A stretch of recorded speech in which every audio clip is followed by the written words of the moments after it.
They're going to kick the field goal. It'll be Jason and Chingel out of the hold of Mesco.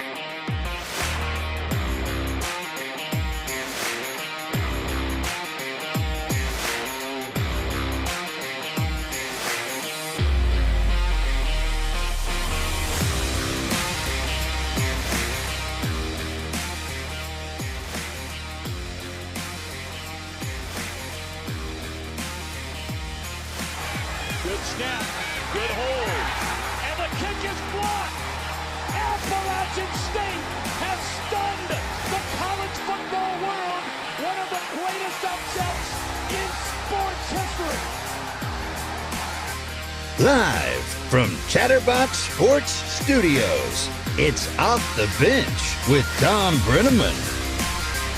Well, good morning, good Thursday morning, and welcome to Off the Bench, presented by United Dairy Farmers. We're here every single day, 10 a.m.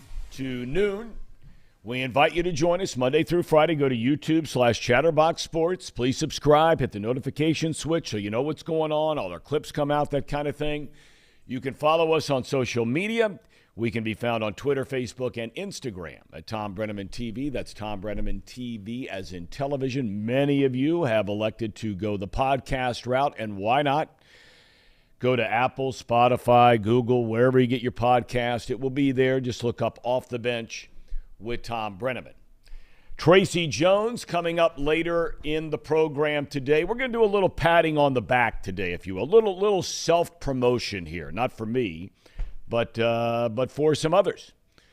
Because we're going to have Trace Fowler and Reed Mouse come in today. Casey McAllister, Paul Fritchner, Brandon Seho. Good morning, gentlemen. Tom, how are you today? Doing great. You guys all right? Yeah, we're doing good.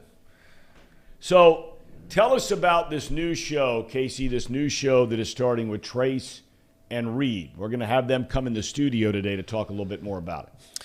Yeah, so they're starting a show called The Box Lunch, and the idea is for us to just kind of continue the programming here at Chatterbox. More content. Content's king. Content's king. So right after Tom's show, they're going to jump in, or right before Tom's show ends, they're going to jump onto the show.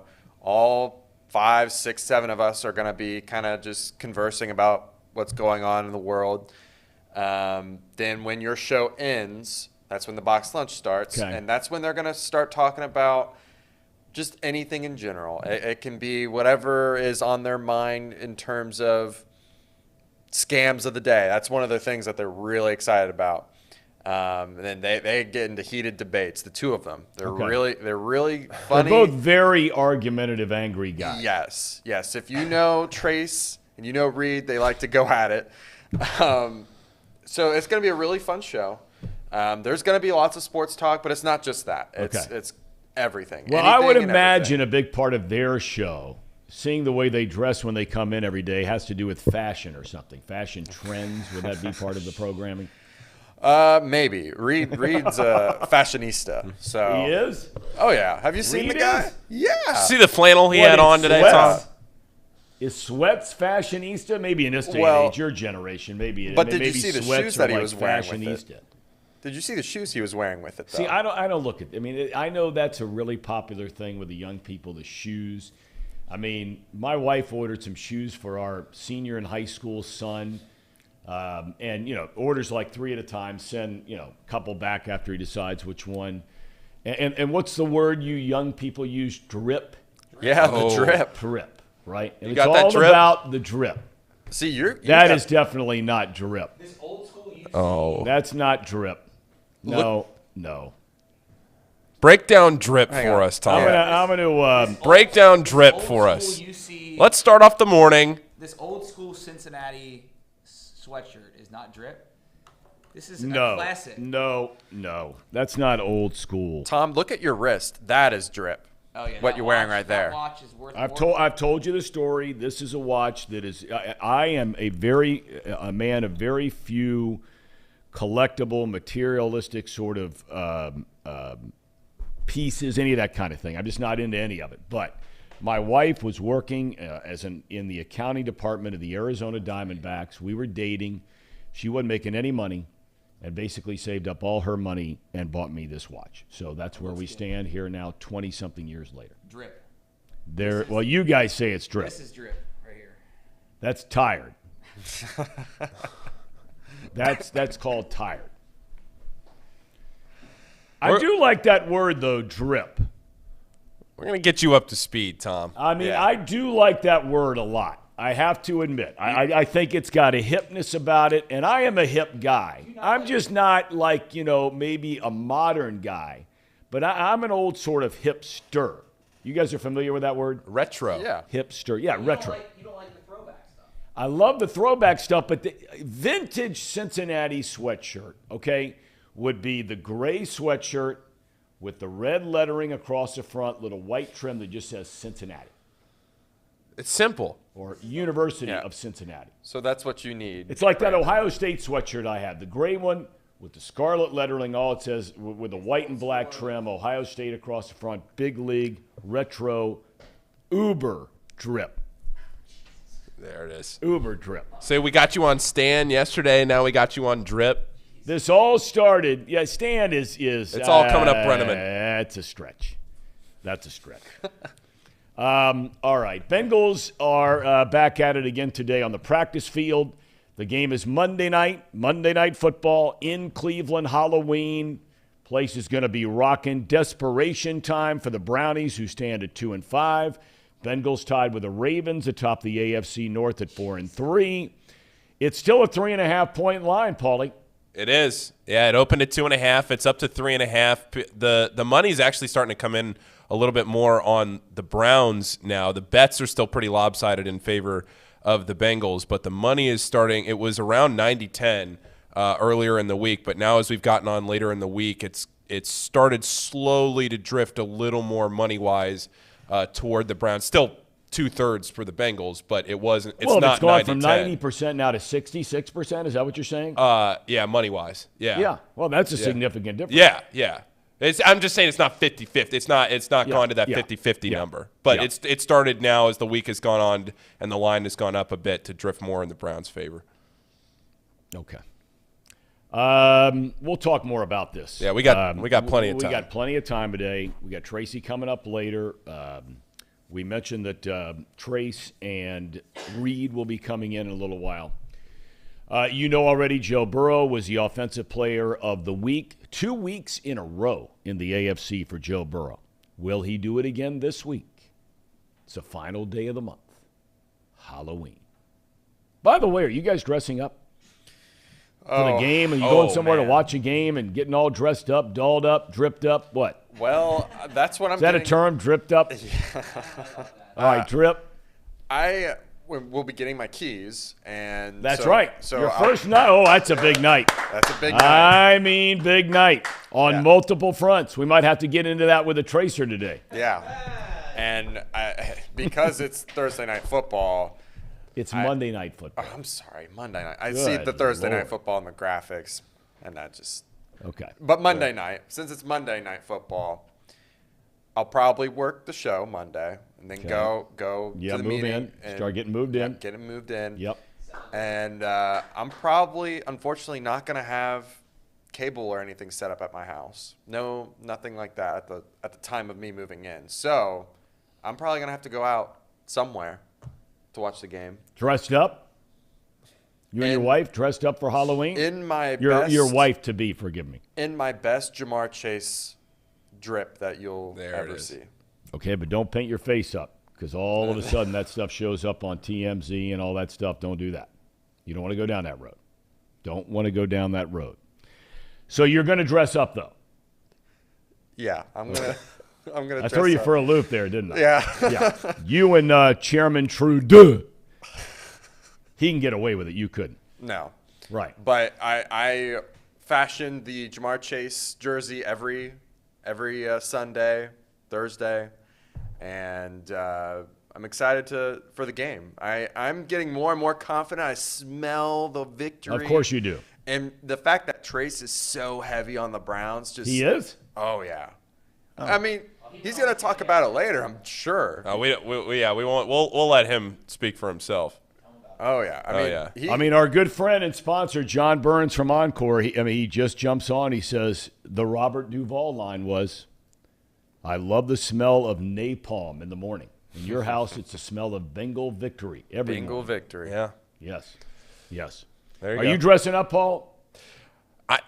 Tom, I'm glad you brought it up. I'm not a Halloween guy. It's probably my least favorite holiday of the year. But because we're not doing a high school game day show tomorrow night, we're not broadcasting a game. I didn't think that I was going to be roped into this, but now I am. I have to do a Halloween costume contest with my girlfriend. Really? Yeah. So we're going to Wow. this. We're going to this. Yeah, I don't know anybody that's at this party. I know one. I know thank one. God. I know one person that invited us, and that's it. I don't know how. It's weird because I don't know if I want to go over the top and try and win the thing because I don't know anybody and I don't have anything to lose, or if you want to play it low key and you just sort of show up and you just do your own thing and you blend in and you don't try to stand out as the weirdo who showed up and came in and didn't know anybody and won the. So I'm trying to play this weird middle ground tomorrow night, but we haven't really talked about what we're going to do, and now we have 36 hours to figure it out. Well, So you better get it figured out. I mean, no, but I'm glad you brought it up because I'm willing to take suggestions. Oh, you need suggestions, huh? Yeah, she suggests. I'm trying to go back and find what she suggested. Yeah, it's if the chat has any suggestions. Well, the chat then- just came up with one of the greats. Sir Boy Wonder, he's a regular. He suggested that I should dress up as Kyle Schwarber. That'd be great. That's a good sense of humor. That is a great sense of humor. Can we get a jersey? It would. It would. Tom, if you did that, do you realize how viral that would go? Well, If you I mean, showed how up do in you some dress up? How do you dress up seriously as Kyle Schwarber? I mean, besides a jersey. I mean, the guy's. I'm like a pencil neck geek kind of guy. 15 and a half inch neck. That guy's got a neck like probably 20, right? His head's as big as his desk. And I don't say that in a mean way. He used to play linebacker in Middletown. Really? But He played against Terrell Pryor. Look, he played Braxton Miller. But no, see, how would you dress up? I'd put a Phillies hat, put a Schwarber jersey on, but how do you dress up as Kyle Schwarber? Well, you're going to have to grow the beard back out. That's not happening. quickly. Very quickly. No. It would come back in pretty good between now and Monday. All right, we got a Middletown football helmet up there. We'll get you a Middletown football jersey. We'll throw a pillow under the jersey. Gonna give you some extra cushion, and you'll be good. You'll be an all-state linebacker for the Middletown Middies. I don't want to jinx Kyle Schwarber getting ready for It's the first night of the playoffs. Yeah. Or the World Series. World forgive Series me. Here we go. tomorrow There he is, Kyle Schwarber. His helmet from back in his days, chasing Braxton Miller around, whiffing on it. Purchasing GSS says, I'm starting to sound like his teenagers now with Drip and Stan. By the way, Reed tells us that it's Stan, right? Like S-T-A-N, the name Stan? Yeah, like Yeah. Stan, yeah. He tells us that that is a phrase which comes from the Eminem song. Did you know that? I did not. Okay. For those who don't know, you learn something new every single day. CJ suggests I could dress up as a giant canceled sign. we got some dudes with a good personality, good senses of humor. All right, tonight we have football, and this is a game a lot of Bengals fans are certainly going to watch. I think a lot of people in general are going to watch this game. This is a good game with a lot of intrigue. The Bengals are tied for first atop the AFC North with the Baltimore Ravens, and the Baltimore Ravens tonight go down to Tampa Bay to take on the struggling Buccaneers. Baltimore is a 2-point underdog in this one. 4-3, as I mentioned. Tampa Bay reeling at 3-4, and I mean reeling. Tom Brady and the Bucs did not score a touchdown in that shocking loss last week to the Carolina Panthers. Kickoff is at 8 o'clock tonight. We talked a little bit yesterday about the Bengals and should they go after Robert Quinn. Great pass rusher, been around the league a long time. Too late for that now, even if they were thinking about it. The only unbeaten team in the NFL went and got him. the Philadelphia Eagles. 3-time Pro Bowler is Quinn. He piled up a Chicago Bears franchise record. 18 and a half sacks a year ago. He's leveled off this year, but we mentioned the other night in the game against New England, he looked like the Robert Quinn of old. But we did bring up yesterday that for next year, the final year of his contract, that's an $18 million salary cap hit. Could the Bengals have afforded it? I don't know. Matt Ryan, whether you like Matt Ryan or don't like Matt Ryan, the one thing you can never say about Matt Ryan is he is not the ultimate pros pro. Apparently, he came out and talked to the press. He shows up Monday after he got hurt, had the bad game, a couple of interceptions in the loss at Tennessee, injured his shoulder, and he came into work to start his therapy to get ready for the Washington Commanders as a starting quarterback. We told you yesterday, it was announced, they're going with Sam Ehlinger. So they asked Ryan, were you surprised? Were you shocked? He said, yeah, I was surprised. I was shocked. He said, but this is a decision the organization has made, and I've got to do everything I can to help Sam. I got to do everything I can to be prepared to play in case they need me. That's my job as a teammate. How refreshing in this day and age is something like that? Most guys, woe is me, get me out of here. And he might be saying all that stuff behind the scenes, but knowing Matt Ryan, and I've been around him a lot, highly unlikely. But that's a pro's pro. Yeah, I mean, he's Matty Ice. He's cool. He's cool with everything, you know. True pro. I was kind of surprised, too, though, that the Colts benched him. I thought he had been at least – I mean, he's not mobile enough in their system. I think that's what the issue is. And Ehlinger provides that younger feel, and you got to see what you have at your backup quarterback because they're probably going to be looking for a quarterback next year. Yep, unless this guy's good. Yeah, unless he's good, which I don't know. I haven't heard much about him. Tell you the one thing about the guy is, and he played at Texas on some not very good teams. He had a great career there, and man, is he a gamer. I mean, I watched a lot of his games. He got the snot beat out of him, and he just kept coming at you. I don't know what it'll be like in the NFL, but he kept coming at you. We have got some very disturbed people who watch this show. Oh, no. What now? I was giving him a lot of credit there for a little while. Here's one of my favorites, though, I have to tell you. And, again, it's our buddy Sir Boy Wonder. Talking about Halloween. Said, Paul, you should dress up as Mike Florio. Oh, no. Man. Yeah, Yeah. we can debate. And I mean, I don't hate it. That's pretty good. What's your girlfriend going to dress up as? Then? Yeah, that's what we got to figure out. It's got to be a couple idea. It's a couple's costume idea. That's what we need. A couple's costume Yeah. idea. Could be the play-by-play broadcaster. She could be the sideline reporter. I could toss it down to her over on the other side of the room. Oh, yeah. That would good not idea. go. That would probably that's got to be the nerdiest thing I've ever said in my life. Well, no, I'm sure you've had far nerdier than that. I have no doubt. Hanging around Xavier 4 years or more Here we years, go. without a doubt. Here we go. We talked about baseball news. The World Series starts tomorrow, and it will begin in Houston with Game 1. Aaron Nola has already been named as the starter in Game 1 for Philadelphia. We wondered, would it be Nola? Would it be Wheeler? They've had all this entire week off because one series went 4, the other went 5. Still no official word yet on who Dusty Baker is going to start in Game 1. You would assume Justin Verlander. I think that's probably a safe bet. And then yesterday, Yankee owner Hank Steinbrenner said that he supports manager Aaron Boone coming back. Now, Boone still has a contract. They gave him a 3-year deal before last year.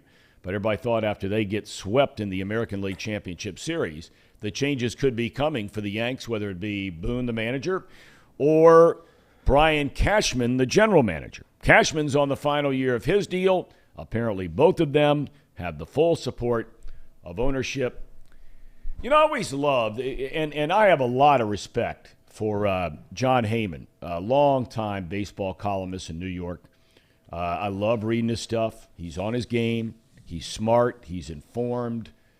He's a good writer, all those kinds of things. And I like the guy personally. I haven't seen him in a long time, but I always very pleasant guy.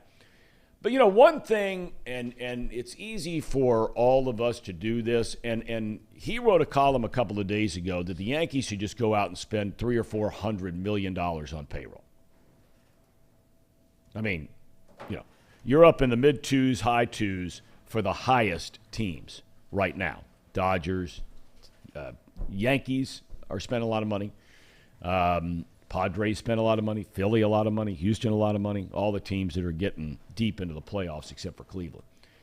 And then he came back, and I really admire this because this is something that the easiest thing in the world. And I had a fan in Chicago when I was doing the Cubs games. And in the wintertime, I had to do a talk show on WGN. So every third week, I would do the Bears pre- and post-game show. This is before Fox came along and I was doing the NFL. But I'd have to do like a 3-hour show down at Soldier Field, take calls after for 3 or 4 hours, and then every third or fourth Saturday, I'd have to do like a 5-hour talk show during the middle of college basketball season. And I mean, you talk about scraping the bottom of the barrel to try to find guests for 5 hours on a Saturday in January in Chicago. But a fan once said to me, let me ask you a question. I said, yeah, what's that? He said, do other people tell you how to spend your money? Well, I said, well, of course not. Well, now my wife does, of course, but back then I was single. I'm like, no. He said, then what makes you think that you can tell other people how to spend their money? And basically that's what John Heyman came out after initially saying the Yankees ought to go spend $300 or $400 million on payroll.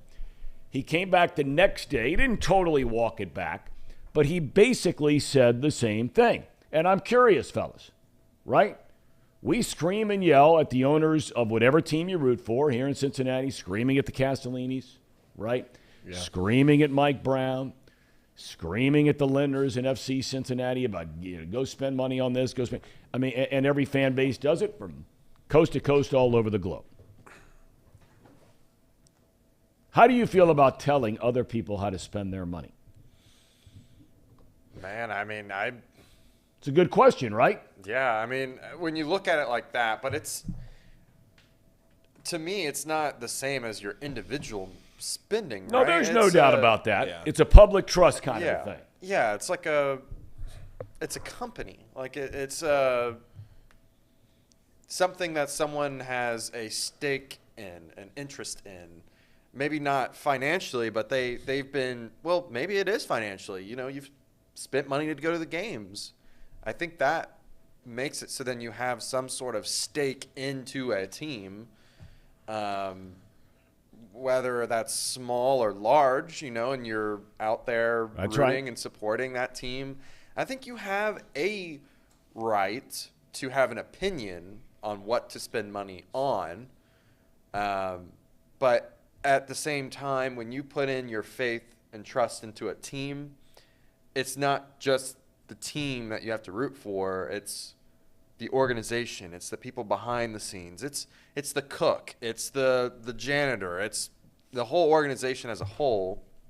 So I kind of understand where he's coming from, but at the same time, I think maybe fans also lose perspective on that it's an organization. It's a company that you have staked interest in. So you're allowed to have that opinion, but you also have to realize that your opinion is affecting, or your stake in the company affects all the other little intricacies, like the smaller people inside the building. So true.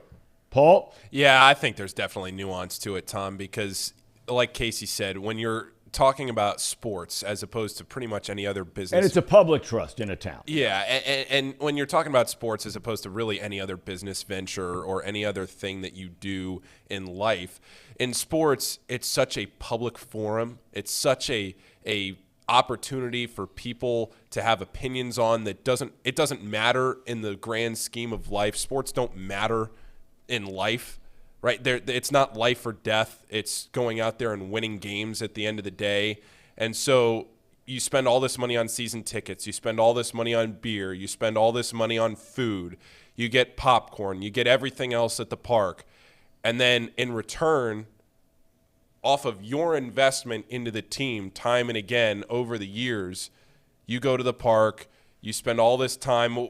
And I think time investment, too, is I don't think there's a, everybody always says, time is money. I think there's definitely something to be said for not just the financial investment that you make in a team, but the time that you spend to go down to the park, to spend a night with your family down at Great American Ballpark or whatever baseball stadium it is, as this one relates to baseball. So, yeah, I do see the one side of it that says you shouldn't be telling people to spend their money, but at the same time, in sports, it's just an opportunity for people to vent their feelings to people that clearly have a lot of money and spend their money in certain ways, but don't spend their money in other ways when you knew what you were getting into when you bought this team. And that's why when you look at owners like Mark Cuban in Dallas that care so much about the team, and they, Mark talks all the time about how he loves storming the court with the team after a game, after because he knows he's the owner, and he can go out there and he can celebrate with the team. Sure.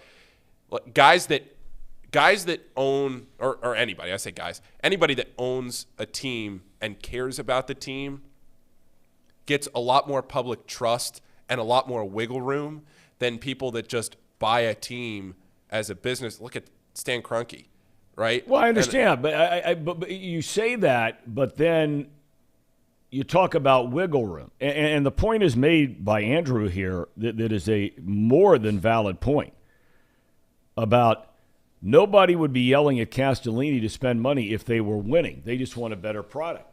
Yeah. I mean, you talked about wiggle room. Who has been killed more in this town for the last 25 years more than Mike Brown? And now all of a sudden, nobody says anything at all negative about Mike Brown. Why? They're winning. They're winning. Winning cures all. He did spend some money. Now, the last 2 years, he went out, he upgraded the defense a year ago. He went out and spent a lot of money on the offensive line this year. So the last 2 years, he has spent money. The team has won games. Yeah. And okay? Also, But he didn't have any wiggle room in his town for 25 years. Yeah. Right. None. And there's something to be said, too. There's a difference between the baseball side of things and the NFL because it's revenue sharing. Like, there's no reason to not go out and spend the money. Now, there's the loopholes with, like, the Rams having more escrow to be able to pay these players with just a bunch of signing bonus money. But in perspective, all the teams have a certain amount of money they're allowed to spend a certain year, and baseball is different. You don't have that cap. So if you don't have the money coming in, then it's harder to spend. So I don't know. I still feel the same way that I did when I was initially talking about it. I was doing it in the mindset of a Bengals fan, just because that's what I am, a huge Bengals fan.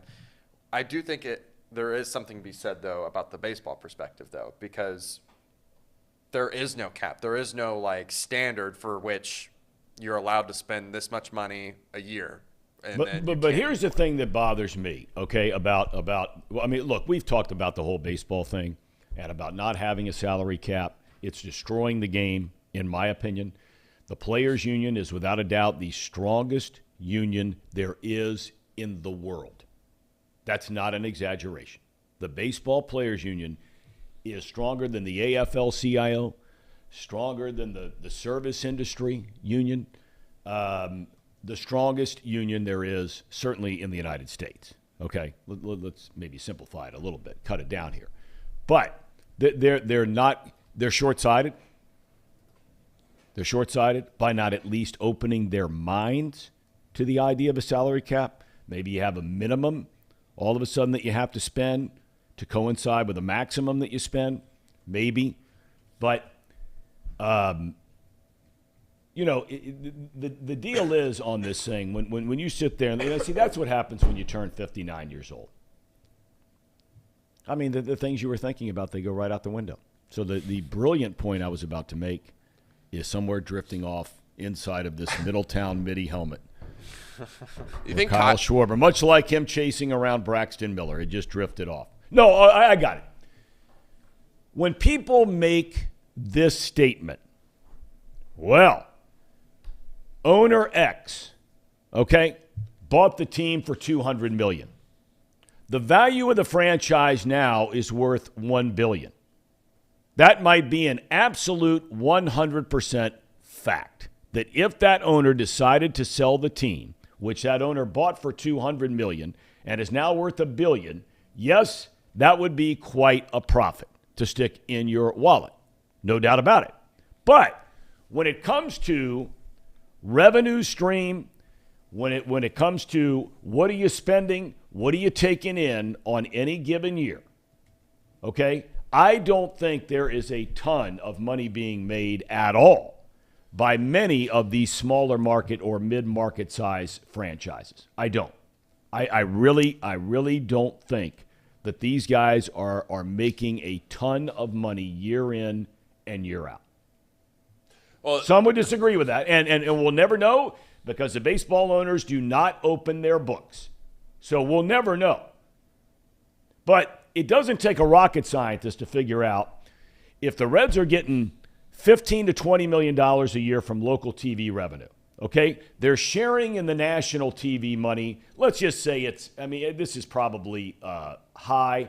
Let's say it's 40 or 50 million, okay? So let's say it's 40 or 50. Let's call it 50, all right? If it's 50 plus the 20 they get from local, okay, you're at 70 million, okay? Yeah. All right, you're selling tickets. They're not selling many tickets.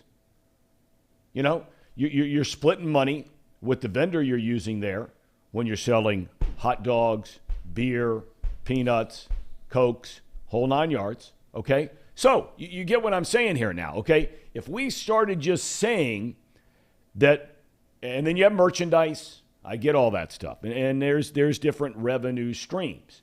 Radio's nothing anymore as far as a team making money off of it. I mean, the Reds are one of the few teams that sell all their stuff in-house. But what I'm saying is I don't think at the end of the day, if the Reds have a $150 million payroll, which they've not had in a number of years, I'm not so sure at the end of the day they're making that much money when all is said and done to offset their costs. Well, we got a few comments in the comment section that people are making some good points here. Well, the revenue stream that's coming in now with the betting sponsor is going to be a huge moneymaker. Yeah. That's another one. Yeah, and they've not made great decisions either. Like when you look at the Votto contract and how they pretty much wasted his best years, and now you look at him now, and we might not see the same Votto again. So that's tough. That's a big contract that hurt them. And it took someone like Elizabeth Blackburn to really get a hold of the operational side, make the changes for the Bengals to get in the right direction. Before she really got into that building and started to have an effect in what's going on with the Bengals, we didn't see much improvement with the Bengals year after year. They were struggling. And now that she's involved much more, you see the product that's on the field now. I mean, they're a Super Bowl contending team. So unless there's some, as purchasing GSS says, some way that the team can either relinquish some of their power to someone else, or if they can be more involved. We don't know which one it is, unfortunately, I don't think. Maybe you would know. Is Castellini involved with all those decisions? That depends on it depends on who you talk to. I mean, there was a clear split in the organization between the business side and the baseball side. And Bob Castellini oversaw, everything. Phil Castellini did a phenomenal job running the business side of the organization. We know what happened on opening day this year. That notwithstanding, has always done an excellent job running the business side of the franchise, okay? Baseball side, you've had a lot of moving parts through the years there. Do you believe that, the Reds wanted to trade away a bunch of those guys when they could have gotten great players in return, that whole group of Aroldis Chapman and Jay Bruce and Todd Frazier and, that whole laundry list of guys that, if you believe the stories, that Bob wanted to hang on to them, the Billy Hamiltons of the world, all those kinds of – so there was this huge split. Where it's going moving forward, I could have seen the Reds, were it not for what happened on opening day, and it's not to say it can't still happen. We're a forgiving society, and people can make mistakes and do stupid things, and Lord knows, I look the guy in the mirror every day that's done those things. I envisioned, when I was still working there, that one day the two sides, baseball and business, would come together under the umbrella of Phil Castellini because he was doing such an incredible job running the business side of things. And that now, when the time came where his dad wasn't maybe as involved anymore, he would oversee everything. I don't know any longer if that's going to be the direction of that franchise moving forward. But a lot of people, to answer your question, Casey, in a long-winded way, there are a lot of people feel like that the baseball people were trying to do their jobs. Maybe they were overruled by Bob at some level on certain deals. I'm never inside those rooms and was never privy to those conversations, so I can't say for sure. But people who were that I've talked to feel like that's probably a safe bet. And it seems like Nick Kroll has a pretty generally good idea of what he wants to do and the direction of this team and the moves he wants to try and make. And the question is, does he have the leash? Does he have the ability to go out there and do what he feels like he needs to do to make this team competitive again in a timely fashion? Because that's the thing. At some point with the Reds, you're going to have to start to pick up the pace with this rebuild. You're going to have to – look, I worked in the Orioles organization last year. In 2021, I was the AA broadcaster for the Orioles. Yep. And one of the things that they talked about and that their general manager, Mike Elias, who was with the Astros for a while and now is with the Orioles and has built the Orioles into this budding machine that they are becoming. We'll see. But go ahead. We'll see. I mean, a team that – we'll see about that. A team that went almost 20 wins over their predicted win they total for the year. Ended up being, I think, finished 3 games out of a wild card spot this year and had greatly overachieved a lot of young talent. My point being is that we heard a lot throughout the organization about how he wanted to let the guys in the minor leagues develop, wanted to let everybody progress, get to the point where they needed to be to feel like we don't want to spend money now. We want to spend money once those guys are in the major leagues to complement those young players, this pitching staff, these rotational pieces, these guys like Adley Rutschman now who is a star. Let them get to the major leagues and then put your foot on the gas, go out and make those major league moves. Yep. If you're the Reds on the flip side doing that and you're looking at like Ellie De La Cruz and these guys in the minor leagues that are coming up, yes, you have this minor league system that is very much on the rise. You're getting all these prospects. You're developing your minor league system. But at some point, you have to take a step faster in this rebuild because, like it or not, look at the decline in fan attendance and everything else in your revenue streams and just a general lack of interest for a town that it so desperately wants their baseball team to be good and relevant. No doubt. And this town, there is nothing like the city of Cincinnati when baseball is good. And I had friends in college that were from all over the place that didn't appreciate Cincinnati, that never got an opportunity to see this city. I was in college from 2015 to 2019. Never got an opportunity to see this. All we knew was we could go down to the Reds for $5 and sit. That's right. 10 rows behind the dugout because we could move down there. We could just move our way down. Top 6 and move your way down. Exactly. Yeah. We just go to the box office, ask for the cheapest ticket, and sit 10 rows behind the dugout. And the city of Cincinnati just so desperately and like it or not, you look at our comments section. You look at Twitter. You look at all these different places where people – they might want to deny it in their heads, but everybody is so passionate about wanting the Reds to be good that it's tough to see that you can't go out there and make these kinds of moves that you need to make, that they're probably not going to be remotely relevant again for at least another 2 years. And that's tough. Yeah, at best. the comment section is teaching me about the mistakes that the Reds have made over Well, the years. you know, too. look, you're right. You're right about that. I mean, look, people are talking about some of the deals they've made, okay? And you know, you can't have it both ways, okay? You can't have it both ways.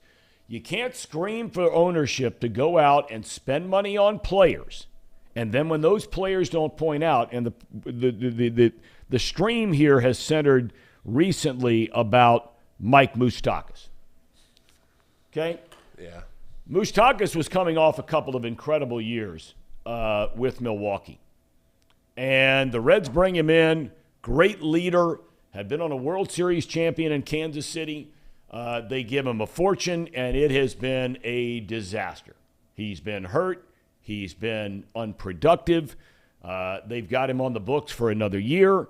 So they're stuck with him. You can't trade him unless you're going to eat the salary. So, look, you know, we talked about glowingly yesterday or 2 days ago about Duke Tobin. Okay, the Bengals decide to spend the money, as we talked a little while ago, and you look who they brought in. And this is where you have to evaluate who you're bringing in. What's the character of the guy? What's the leadership about the guy? Is he a grinder? Is he going to lay it on the line every single week, practice and in the games?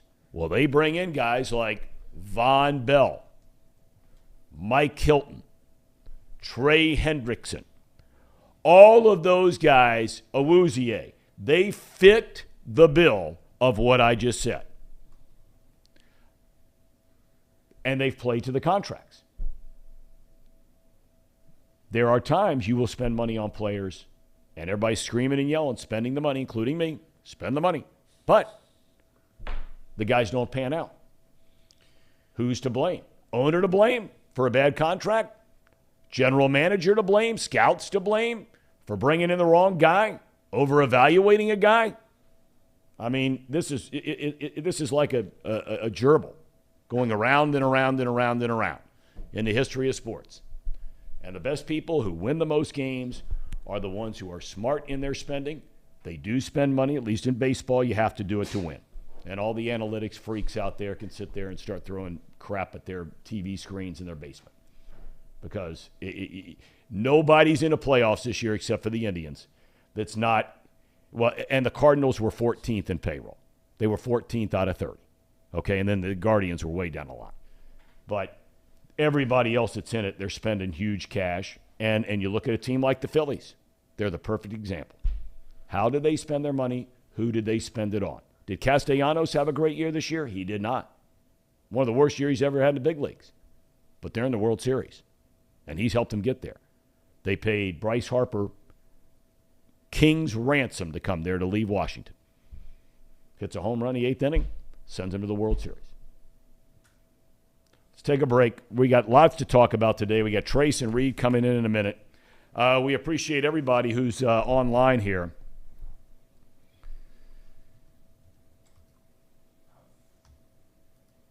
Who is this? Oh, yeah. I mean, people are just going on and on. You know, they're talking about all these deals that the Reds have made, whether it was for Puig and Kemp, the Cody Reed deal for Johnny Cueto, and the Frenchman, the struggling French artist, Lamb. Oh, man. All right, we're back in a minute. At United Dairy Farmers, we've perfected freshness in our family bakery, where we use only the finest ingredients, like thick, high-quality glazes on our signature donuts, before delivering them fresh from bakery to store every day. UDF, made for you. If your AC or furnace is struggling, turn to the experts at Bartell's Heating and Cooling. Their certified technicians get the job done right the first time, and if you need a new unit, Bartell's will give you upfront pricing with no hidden fees. Plus, ask about Bartell's 0% interest financing for 60 months. Learn more at bartellsheatingandcooling.com. Bartell's Heating and Cooling, for a comfortable way of life. Eli's Sports Bar and Grill, proudly sponsoring high school football with 3 locations in Mason, Liberty Township, and Ross, Ohio. Our 10-foot screens guarantee a great view from every seat in the house. Eli's Sports Bar and Grill, the best place in Cincinnati for sports, food, and fun.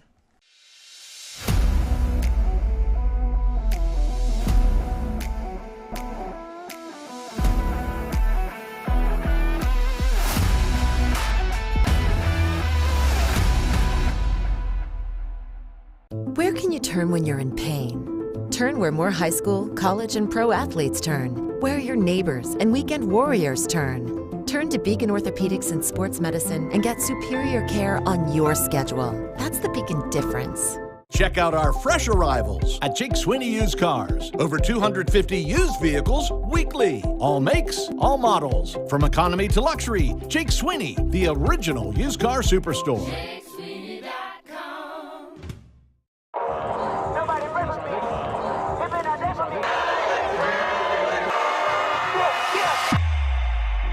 The time is now. Football season is back here in the Queen City, and Week 1, St. X versus Lakota West.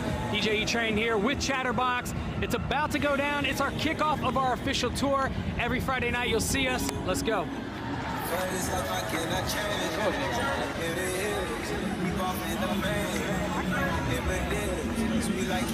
1, 2, 3. Let's go.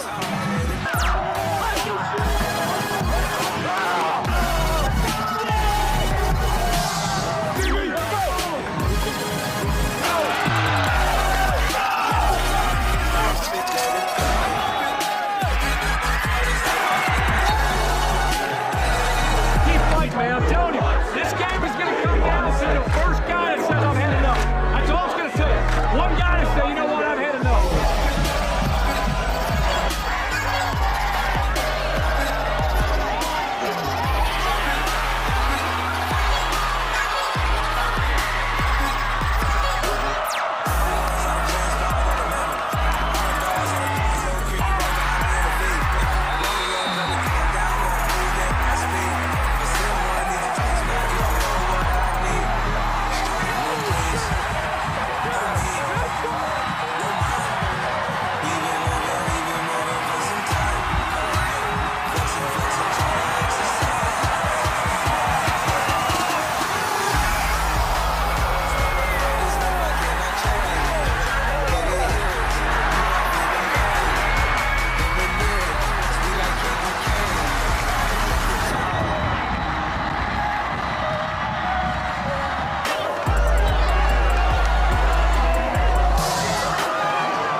First game, bro?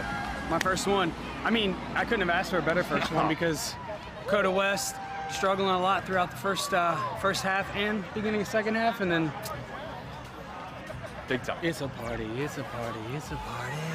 I know one thing. Ain't nobody does this better than us. Facts. Yeah, this atmosphere was insane. Show was on point. Everybody had a great time for the first one, too. Bringing people together. Big shout out to everybody tonight that worked hard from Chatterbox and everywhere else to put on a great show. This dude's legit. And he's sweating, so you know he's legit.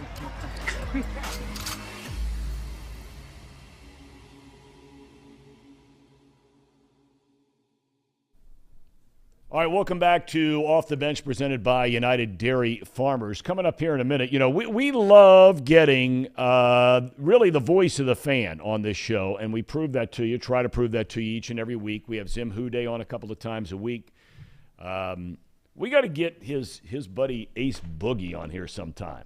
Are you on his show? I'm on their show tonight. Ace Boogie and Zim Hude show tonight, so check that out. But, you know, look, whether it was the guys from Kansas City, or Vach Lombardi from Dallas, the Ravens guy that we had, he was awesome. Big Low Country from Atlanta, we had him before the Falcons game. Good dude, I like that guy. So we try to just get the voice of the fan because, look, you got to have some X's and O's, and there's nothing wrong with X's and O's, and it's fine. But after a while, that stuff just beats you over the head, and like I talk about all the time, my eyes start spinning around inside of my head when it's too much X's and O's. So it's nice to just get out and find out what the fans are thinking about in these towns around the NFL, and every fan base has them. Obviously, the bigger the city, more of them are out there. And so, Casey, you have run down for us who's coming up here in a minute. So we have a guy from the Browns podcast, the Dogs podcast. His name's Blake Renneker. And they do a podcast with 4 guys, all big Browns guys, big fans. From what I could see, just doing some research, they are pretty big Browns fans. Okay. They are all about the dog pound. So I think he's coming on here in just a second. Okay. He just needed a second to get his equipment set back up. Got to get drip. Got to get dripped up for We'll us. find out if he's dripped up. We'll find out here in a minute. Because we know that I'm not dripped up. Paul thinks he's dripped up. Brandon does. Brandon does. Well, yeah, Brandon definitely does. Brandon does. He thinks a lot of things, which most of them are just flat out wrong. Nonetheless, that tired sweatshirt he had on earlier that he thought was drip. All right. Here he is. Yeah, we killed him while he was out of the room. Now he comes back in the studio. All right, here we go. Here we go. Now, you tell me, Bengals fans at home, when I think of the Cleveland Browns, and I love Cleveland, Ohio, I have to say it. I love the suburbs. I love going to the town. I love the people. I've been there hundreds of times in my life. I have really good friends that live up there. I think it's an incredible sports town. Does this guy not look like a Brownies guy right here? Blake, you are a Browns guy. You're all dripped up and all that's a new word around here. It might not be new to you. It's brand new to an old guy like me. But you're all dripped up and ready to go for Monday night, right? Oh, I can't wait, man. Even though the Browns season hasn't gone the way I wanted it to go, it's the same thing for Browns every week. Sunday, you hate them. By Tuesday, you're kind of talking yourself into, and maybe, if 4 other teams lose, we're still in the playoff hunt. And then by Sunday, it's, hey, I'll meet you in the Muni lot. So I can't wait for Monday night. It's going to be great. It's always a good time up at First Energy, too, on prime time. I was at the Thursday night game a few weeks ago, and it was a crazy atmosphere. Yeah, it's a great atmosphere. Great stadium right there on the lake. I continue to say, Blake, you tell me if I'm wrong here. I think the Bengals are facing a desperate team. I made the comment before the game last week that if the Browns lose to the Ravens, which they did, but I made the comment if the Browns lost to the Ravens and the Bengals, they're done. In my opinion, they're done. Now, there's a lot of football left, so you can debate that. But do you sense that this is a desperation game for the Browns? I know it at least is for us fans. It feels like a desperation game. I'm hoping the players are buying into that mentality just because, like you said, and I completely agree, if we lose this game, I mean, you can make the argument the season's done already, even though there's a ton of football to play. If we were to lose this game, it not only puts us behind in the division, now you're looking at we got the Bills coming up, we got the Bucs coming up, even though I know they've been struggling. We got Miami coming up with all their receivers. There's not a lot of wins coming up for the Browns, I think, at least until Deshaun gets back. So I hope they're coming out desperate. And I think the one thing Browns fans are kind of hanging their hat on is for some reason we've had the Bengals number the last couple of years, even though you can make the argument they've been more talented, especially on the offensive side of the ball. But for some reason we've just kind of had their number. So I think that's what, at least Browns fans, that's what we're putting our hope in, because so far this year, not a lot says that we're going to stop your offense. Or, I mean, honestly, I'm more worried about your defense. Well, and look, we'll get into both those things in a second. But I want to ask you, where are you? After the game against the Ravens, I'm reading all the, Cleveland.com and, all that kind of stuff. And I'm looking at, the writers from The Athletic covering the team. And Mary Kay up there is totally on her game. Where are you on the whole Stefanski thing? Because, down here, Bengals and Browns obviously haven't played yet. And you read all the time where, Chubb's only carrying the ball 14 times, 17 times, whatever it might be. And Jacoby Brissett is throwing the ball 27 times, 34 times, 35 times. Where are you, and what's the vibe of the fan base on the whole play calling thing and Kevin Stefanski as the coach? So I think it's actually pretty split. You have some people who just want to give Chubb the ball 40 times a game, and then you have other people who I think are a little bit more realistic. I'm kind of one of these people. Chubb, I think, is second in the league in touches, first in yards, I believe. He's on pace. If he were to get 20 carries a game, that's 340 carries for the season. Only two running backs have hit that, I think, in like the last 8 to 10 years. There's Derrick Henry and Le'Veon Bell. You're probably not going to get 340 carries a season. If you were to get 25, that's over 400 touches for the year. I mean, we have a backup running back in Kareem Hunt who's supposed to be a top 10 back. We have him for a reason. I don't like the idea of just running Nick Chubb into the ground, especially his entire career. He's never been a bell cow back. Even going back to Georgia, he split carries with Sony Michel. So he's never been a guy who's gotten 25, 30 carries a game. I don't think you can just all of a sudden ask him to do that. And I just think Browns fans are focusing on the wrong side of the ball. The offense hasn't been the issue for the Cleveland Browns this year. It's been the defense and the special teams. Now, where I come in on Stefanski, and I think a lot of Browns fans are, is he seems to be too much of just an offensive coordinator right now. You know, the offense seems to play well, even with having Jacoby B quarterback, a career journeyman. But he's got to take the reins on the special teams and the defense, because I think the defense is 31st. Last I looked, special teams was bottom half of the league. They've cost us multiple games this year. I mean, that Jets game, it hasn't happened in 2,000 games, and the Browns were the last team to lose a game like that. So I've been a big Stefanski supporter his entire time in Cleveland, but I think his seat, I won't say his seat's hot, and he's definitely, I think it would take something crazy for him to not be back next year. But I think his seat's getting warmer, and if it tailspins out of control and you start hearing about ugly locker room problems, then I think it starts getting a little bit more dicey. I don't know if any Cleveland Browns fan will ever admit what I'm about to ask you, but I'm going to ask you anyway. Because we have Zim Hude. You know who Zim is? No, I do not. Okay, you got to check out Zim Hude. He's a lot like you and some of the others that follow their team, and he's the man here that follows the Bengals. Great dude, regular on the program. He swears up one side and down the other that every team that plays the Bengals should be scared to death of their offense. As a Browns fan, are you scared of the Bengals offense? Tell the truth. 100%. I think anybody who tells you that they're not scared they're just kind of being a fan, because what's not to be afraid of? I think Joe Burrow's one of the best quarterbacks in the game. We actually, a lot of people up here like Joe Burrow with his Ohio State connections. Yep. Jamar Chase is amazing. Won me a fantasy league last year, so I did appreciate that.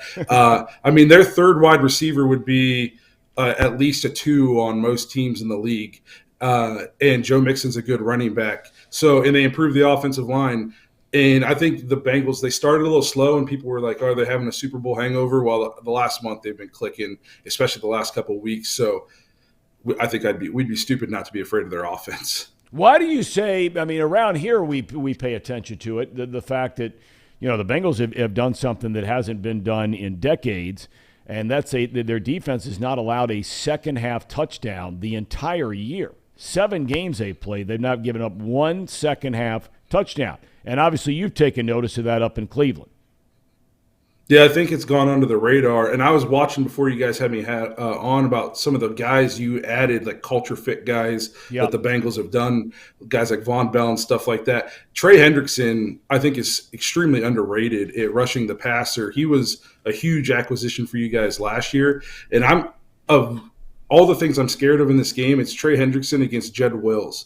If they line him up on Jed Wills consistently, I think it could be a long night for Jacoby Brissett. So they get after the passer well. They tackle. I think a lot of people get enamored with the offensive side of the ball, and rightfully so. But the defense, like you said, no second half touchdowns. I mean, they're playing complementary football like not many teams in the NFL are right now. I mean, they're just playing well. So do the Browns pull off the shocker Monday night? What do you think?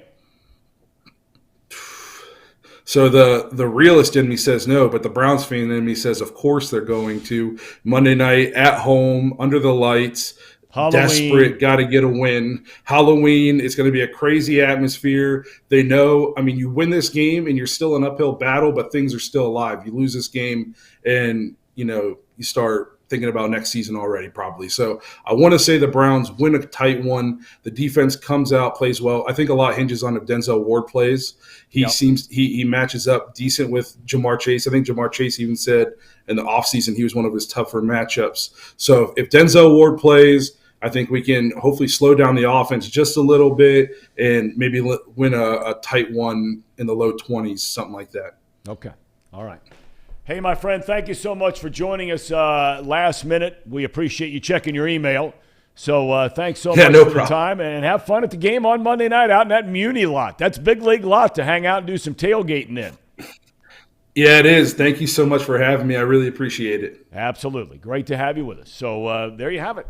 We've been saying on the show, this is a desperate Cleveland team. Paul, you say they stink. I say they don't. I think the Browns, they have a lot of good parts to this team. They just can't finish so far. Would you say, Casey, 11 points? Yeah, it was 11 points if you take out the Patriots game. They have 4 of their 5 losses by a combined 11 total points.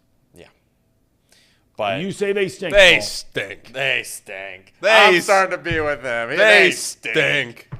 You got to be kidding me. Oh, come over. Come over to the side. Join me, Casey. I'm not doing it. Join me, Casey. I'm not doing it. I'm not going to do it. He couldn't look at you and say that they had anything better. They stink. He couldn't say, that their offense was going to beat our defense. He couldn't say that their defense could beat our offense. He was worried about both sides of the football. I tell you what, he's an honest guy. I like that guy. Yeah, he was good. Yeah, and a lot of our regulars, AJ and Don and all those guys, Andrew, they all like this guy. We may have to get him back on later in the year. Yeah, maybe after the game. I could see that dude, though. Can't you see that dude? You guys don't know the Muni lot. Oh, yeah. Oh, you do? Oh, yeah. Okay, all right. Muni lot is where you go tailgate right there, right on the lake. In the winter, it's indescribable how cold it can be there. But what's the weather supposed to be like up there on Monday night, by the way? Bad. I have not looked. Is it? Yeah, it's rainy and miserable. It's not supposed to be overly cold, though. I think it's maybe upper 40s, low 50s. Well, let's take a quick rainy look. And chilly. Cleveburg, as I used to call it. Ooh. Wait a minute now. Did they change the it? High on Monday. Now, there's a 60% chance of rain. I don't know if that's during the day or during the night or both. Okay. But as of right now, 64 the high, 55 the low. Oh, okay. It's gone up a little bit. That's a pretty good night. It's gone up a little bit. Okay. Yeah, that's a pretty good night. And it says it's supposed to be sunny and beautiful on Tuesday. I only point that out because a lot of times that might mean for Monday, rain's expected early in the day, and then the skies clear out later. That's a straight guess, and I don't even play a meteorologist on television. I pay for the 196-hour extended forecast for a reason. So let's pull this on up here, Tom. Let's take a look-see and see what weather.com says. All right, while you're looking it up, Andrew points out Brown's offensive line is top 5 in the NFL. He points out Clowney and Garrett can always cause major problems, and we have seen what players like Clowney and Garrett, the problems they can present to your Cincinnati Bengals. Leo Collins has been balling out. He's playing good. He shut down Cam Jordan, and I have faith that Jonah Williams is turning the corner here against Myles Garrett. That's going to be a tough challenge, but I feel like they get it done. I'll predict this. The over-under on sacks, 2.5 probably for the Bengals. I'm going to say over that. That they get? Yeah. Did the Bengals give up more than 2.5 or? Yeah, the Bengals will give up more than 2.5 and they'll still win the football game. Okay. Oh, I see what you're saying. I think it's going to be an ugly game. All right, so did you find out the weather? Realist. 59 degrees and wet. A chance of showers, cloudy as the game goes on. Cloudy as the game goes on, chance of showers. Yes. So there's a good chance it's going to be in the 50s and it's going to be dry. Yep. Okay, well, I mean, that's ideal football weather. AJ says to me, Tom, you think Cleveland is cool? You know what? I do, AJ. I think Cleveland's a cool place. He says, well, does anybody go there on vacation? How many people come to Cincinnati for vacation? I don't know.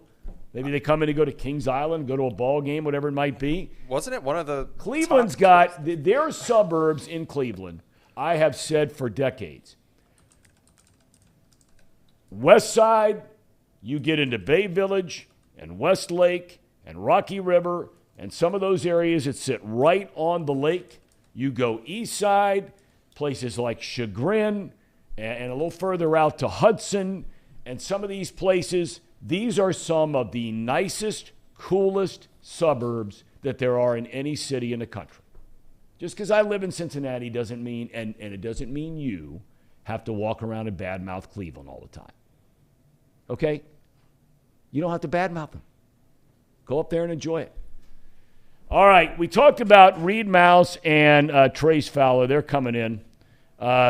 Reed, I mean, you talk about drip. That's what I said. I said he had the flannel. We have a shot of him over there? Yep, we will in just a second. Okay. Yeah. I'm just getting, he's hot. My mic's hot? Yep. Yeah, mic. Tom, I think you were alluding to Hang that. on, I don't think it's hot. Yeah, it is. Yeah. It is? It is hot. We just Can we couldn't hear see him for a him? second. Go ahead.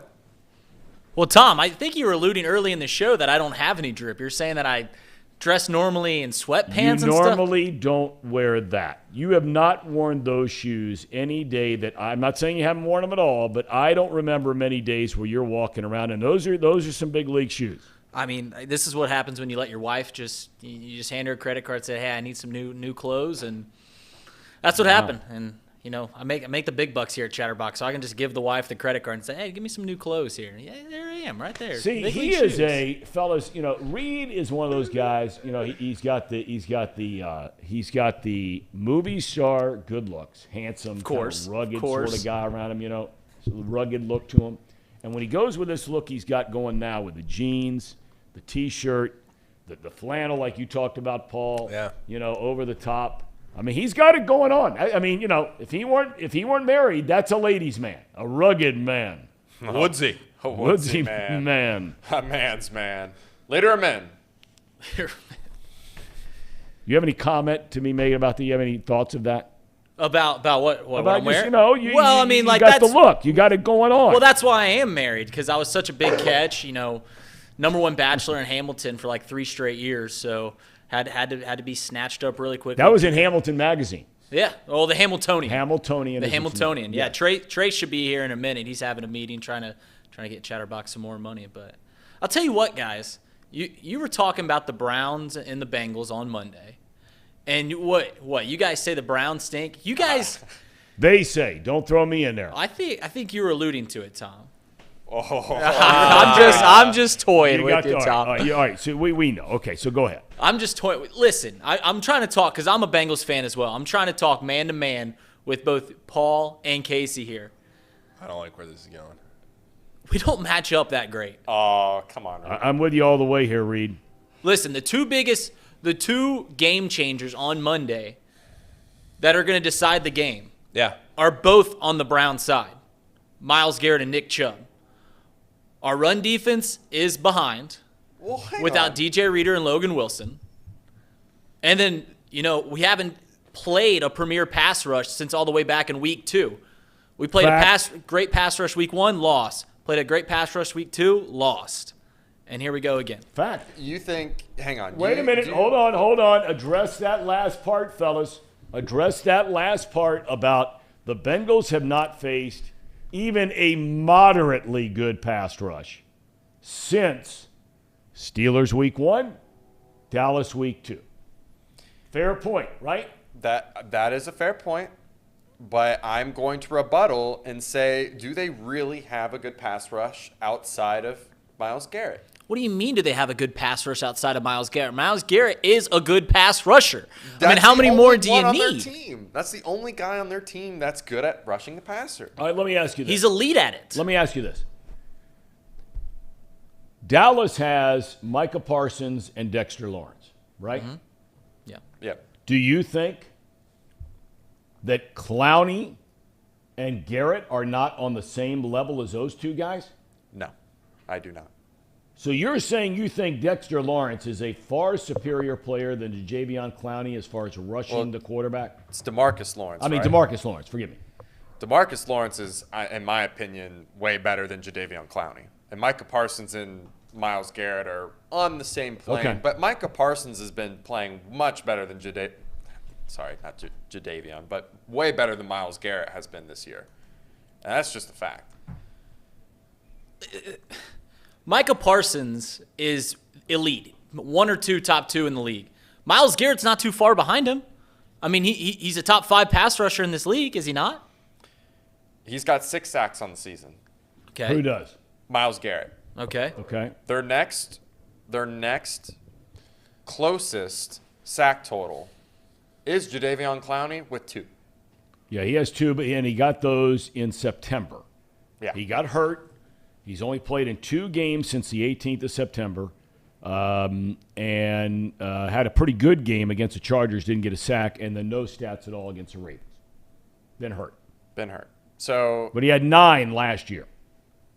9 sacks. I'm just glad we're getting all this Browns Bengals talk done for before Trace gets in here, because I mean, he would light my ass up. I mean, Thom has his headphones on. He's gonna blow an eardrum when Trace just starts yelling in here, because Trace, you guys called us angry, me and Trace angry. Trace is angry. I'm a nice, calm-headed, even-headed guy. You are. Trace gets fired up. He gets fired up. He got in Zim Huday's Twitter space yesterday, which is normally a conglomeration of 20 people talking at once, and somehow Trace talked above them all. He was the loudest person in that Twitter space. He's a loud guy. Getting all over them, right? Well, the other thing too is that Trace and I are so dug in our positions now that he thinks the Browns are going to win by 1,000,000 points, and I'm firm in my belief that the Browns stay. And here's the other thing too. I know Thom doesn't want to hear this. I think the Browns stink even if they win this game. I don't think that's a ridiculous thing to say. I think regardless of what happens on Monday, I think the Browns stink. Well, the Panthers beat the Bucks. They still stink. They stink. Right. See? By the way, DeMarcus Lawrence had all of 3 sacks last year. I don't like using last year's number. DeMarcus Lawrence has 3 sacks and has played in every game this year. Every single game. And all 3 came in one game against the Giants. Thom is just beating you down, Casey, with stats. And I'm normally not a stat guy, but he's played in 6 games this year where he has been shut out from a sack. And he's been healthy and played in every game. And you think he's better than Clowney? I do. Okay. I do. Clowney has not played great except for this season, apparently. I mean, I'm just looking at his numbers now. He had 1 good hit against South Carolina. Got him the first overall pick. That's right. The guy's been hurt a lot. I mean, he's a very talented player, but he's been hurt a lot. Yeah, that was against Michigan, right? He went to South Carolina. That's right. Yes. Yeah, That's exactly right. And that hit should have never happened. All right, are we going to talk about their show? Well, I Is think Trace ever coming back in here? Trace, he said 11:15. He said 11:15. It's 11:14. So if we give him 11:15 and he's not in here, then Reed, you're going to have to give us the elevator pitch on your own. I'll do my best. Now, Sean Spurlock does point out the Cowboys' defense has 29 sacks this year. The Brownies only have 14. That's a significant number. See? That's a significant number. Here he comes. We got TCF coming in here. Yeah, Trace is about here he comes. blow us This all is a up. boss. So, there has to be a level of I'm sure I was getting talked to about it. Very nice. Well, they said that you were sitting there yelling and screaming. Pull that microphone up a little bit. Trace Fowler joining Reed Mouse and the crew here. That you were screaming and yelling on Zim Huday's chat yesterday. What were you screaming and hollering about? I don't know if I was screaming and yelling per se, but I was trying to inform them that they're in trouble on Monday night. And it's as simple as that. I'm not. As you guys know, I'm a Packers fan. I try to keep it pretty straight-laced here in regards to fandom. I said week 2 or week 3, people can back me up hopefully in here. I said the Packers stink. And they've proven me right. And The reality is that it's just a bad spot for the Bengals. And I've warned Mars. I love Mars. Appreciate you, Mars checking in every day. I warned Mars last week. They're gonna beat the Falcons. Everyone's gonna be riding high, and then the Browns are gonna come in on Monday night, hungry as a dog can be, and they're gonna take care of the Bengals. Are you related to Sir Boy Wonder? I don't think so. Why? Is he a big fan? He says the boss, Trace Fowler, is the king. I don't know about that. Those are the only things he writes on here. Nothing of any significance whatsoever, and Sir Boy Wonder drops the king has entered the arena. Trying to make us money in the other room. I'm sure you guys are having some fun at my expense. Never. Well, we certainly were just worried that you're going to blow us all up. I was worried. Because I've officially joined the bandwagon that the Browns stink. Yes. They stink. Well, I'll tell you what, Tom. There we are. Tom, you know what? I have a lot of respect for you. You know why? Because you sit up there and you tell it like it is, and you're relatively pretty level-headed with your Bengal fandom. But we got these guys over here by the desk that sit here and they act like there's no chance in the world the Browns are going to win. And you know what I say? The line's 3 points, boys. Put your money where your mouth is. It's that simple. I will be. Yeah, I will. I will very much will be. Yeah. You have your show coming up later today, yes. right? Yes, 2 o'clock. Not too picky, and you're going to be breaking down some of these games. And you're going to be making your Bengals pick today? No, or wait until Monday. We're going to wait till Monday to really get into it. We'll probably talk about it a little bit just because the money's moved a little bit, but we'll save most of it for Monday. But we're going to make our picks Friday on this show tomorrow, and you'll pick the Bengals, obviously. Yes, no doubt. So will I. I won't make that no doubt. mistake. And I said, and would you two pick seriously? If you were in our weekly pick, and you guys are making picks anyway, and you know we'll talk about your show here in a second. But so what you're saying is, Trace, after just declaring that they ought to put their money where their mouth is, you would put your money where your mouth is and take the Brownies in 3.5. Tom, I'm gonna tell you right now, I got a lot riding on this Monday night. I got a lot riding on this game. Tom, you have no idea. I've put my character really on the line for this game. He's on got Monday more to night. lose than Bengals fans at this point. And you know what? I'm fine with that because at times you can't not take risks in life, folks, and expect for there not to be high rewards if you don't take the high risks. And you know what I did the other night? Last night, actually. Oh my gosh, I was in this group chat. I'm gonna tell you right now what I did. was in this group chat. And I will send screenshots, and I know the chat's gonna laugh me up and down. And I'll tell you what, I can't wait till the end of the year. And I put $600 down on the Browns to win the Super Bowl, boys. Oh my God! You did that yesterday terrible. At 100 to 1 odds, $60,000 payout. I could have taken a $600 raise. Paul, you said the other day you think about how many kids that you could feed off of $600. Yes. I want you to realize at the end of this year how many kids you can feed off $60,000. You know what? That bet teeters. That's the stupidest bet I've ever heard in my life. It all teeters on one game. Thank you. If they lose on Monday, they're out of the postseason. They'll be 2-6 and essentially out of it. They'll have to go 8-1 for the rest of the year. That's right. You should have just put them on it Guys, to make the playoffs. It's $600 to win $60,000. You think well that they aware. put bets out there to win $60,000 on 600 that are likely to happen? No. But here's what I'll say: I'm going to hedge the bet for those that are relatively aware of what I'm talking about. I'm going to hedge it as soon as they make the playoffs. We don't need to sit here and talk about this all day. I've seen you guys talking about the Reds. By the way, you guys are killing Shogo Akiyama. The poor bastard came over here from Japan. There was COVID. Wasn't even allowed to play for half of a year. And then he never even got a chance to play. I mean, never got a chance to play. How the hell are you going to bash this guy when he never even got a chance to play? I couldn't agree with you more. I never understood for the life of me why they brought this guy over here and then sat him on the bench. I don't get it. All right, so let's talk about the show's starting on Friday, a week from mañana. Is that correct? I think we might make it happen on Monday. Okay, well then so tell us about the show and when you're planning on getting it started and what to expect.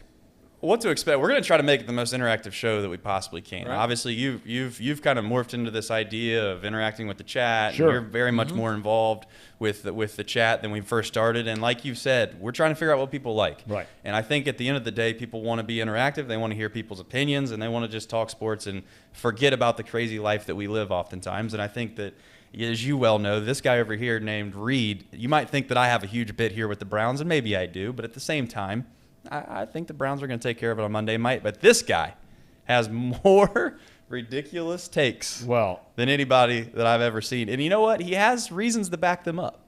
So we're going to have a show that's just all of us in the room having fun talking sports. Maybe try to get you to stick around for just a little bit longer. No problem. Figure out a way to have some fun like this. And I don't know. I don't even know if we really know what it's going to be about. Do we, Reed?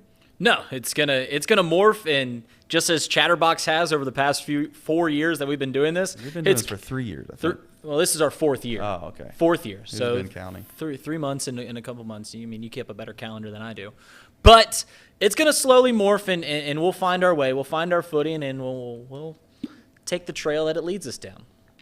But Casey insinuated that when we were talking about this show before you guys came in. Yeah, Casey was led our us spokesperson. into a discussion of who's drip and what's drip and blah, blah, blah. Yeah. He said you guys are going to talk about other things, though, outside of sports. Was he right or wrong on that? I don't think Casey knows a damn thing when he's talking. He obviously does. I was glad Casey was our Casey spokesperson. knows about as much as what he was saying earlier as he does about baseball. What about scam of the day? He is That's right. The scam of the day. He is. He is right. We do have some scams. We do have some scams of the day, and those are going to get probably really heated, and we'll probably go over some water. So give me an example of like a scam of the day. Or are people who at home and can expect to what's that about? Tom, give him are you a fan of Buffalo Wild Wings? I'm not a big wings guy, so I don't go in there much. But when I've been in there, I have to say I think they're clean, I think they're safe, and I think they're a cool place to watch a game. You seem like a guy who's good with money, so you obviously don't go to Buffalo Wild Wings because that place is one of the 5 biggest scams in the United States of America. Future sponsor of ours? No, they're not. No. No, in fact, I am so far on this train. Right. I hope I eat my words on this, to be fair. But I am so far on this train on this bandwagon that he's about to present that I wouldn't even take them as a sponsor. Buffalo Wild Wings. There's not a worse way to spend money than going to Buffalo Wild Wings. Listen, you go there for a Sunday, you're thinking, I'll sit down and watch the Bengals play or whoever your NFL team is. You go there. If I go there myself, I'm going to get myself some wings, some fries, a couple of beers because, I'm a ham and egger who just enjoys a nice cold beer on a Sunday. And I'm going to walk out of there with a $50 bill just for myself. Now, I'm not eating at Jeff Ruby's Steakhouse where I can make some money worth it, or even better, any place that $50 actually goes a little bit of ways. I'm going to a sports bar and spending $50, $60 on myself. I dare you to go to Buffalo Wild Wings and try to keep your bill under $15. It's impossible. Under what? Your single tab under $15. Yeah, you just probably, lunch. Dude, have you seen the price of food these days? Hey. You can't go anywhere. Everything's up 60%, 80%, blah, blah, blah. You're not going anywhere for $15. We got multiple scams too. We can get into all these another day, but another one's going to be college. We'll get into that. There's no doubt about that. We can get into college and exactly that whole rampant system. Yep. Casey's figuring out about a scam as it goes on. He's signed up for a scam. Actually, he's getting married in this June. That's a scam. The whole wedding ceremony thing's a scam. Funeral business. We're going to hear more about that in a minute with Tracy. I bet we will. Guess who's in? All right, we're going to take a break before we get to Tracy. But your show, you're saying, is starting Monday. Monday. Is that right or wrong? I don't want to tease this, and all of a sudden you guys lay an egg and it's a blank screen. We'll be here on Monday, but more importantly, I see all these people in the chat. I want to make sure they come back on Wednesday. You know why? Because we'll have a lot to talk about for Monday night. Trace is staking his whole reputation on the Cleveland Browns. That's what I don't understand. Now, who's the idiot here? Yeah, that's what I don't understand. Lions to go as somebody pointed out. It's the like Lions. the Lions betting the Lions to go 17-0. Oh, wow. And whoever called me Caviar Tom, that's Sir Boy Wonder again. I am not Caviar Tom. Give me a break. All right, fellas, good luck with the show. Thanks, Tom. Well, we need it. Yeah. All of us need it.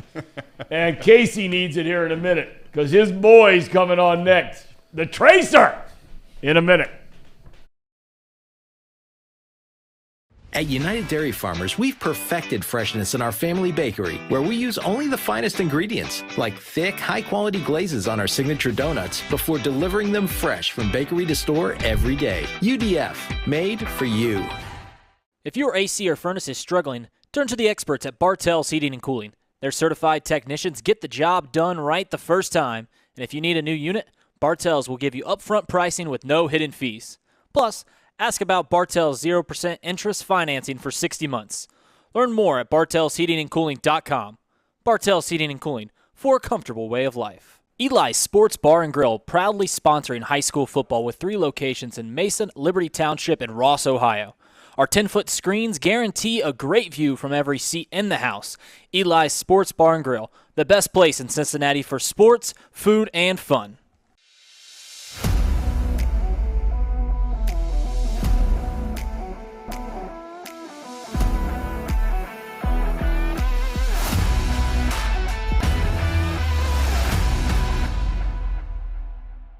Where can you turn when you're in pain? Turn where more high school, college, and pro athletes turn. Where your neighbors and weekend warriors turn. Turn to Beacon Orthopedics and Sports Medicine and get superior care on your schedule. That's the Beacon difference. Check out our fresh arrivals at Jake Sweeney Used Cars. Over 250 used vehicles weekly. All makes, all models. From economy to luxury, Jake Sweeney, the original used car superstore. I know one thing, ain't nobody does this better than us. Facts.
Week, Tuesdays and Thursdays at 11:30 a.m. Eastern Time, best 30 minutes in television, is when we're joined by our good friend and former major leaguer with 5 different teams.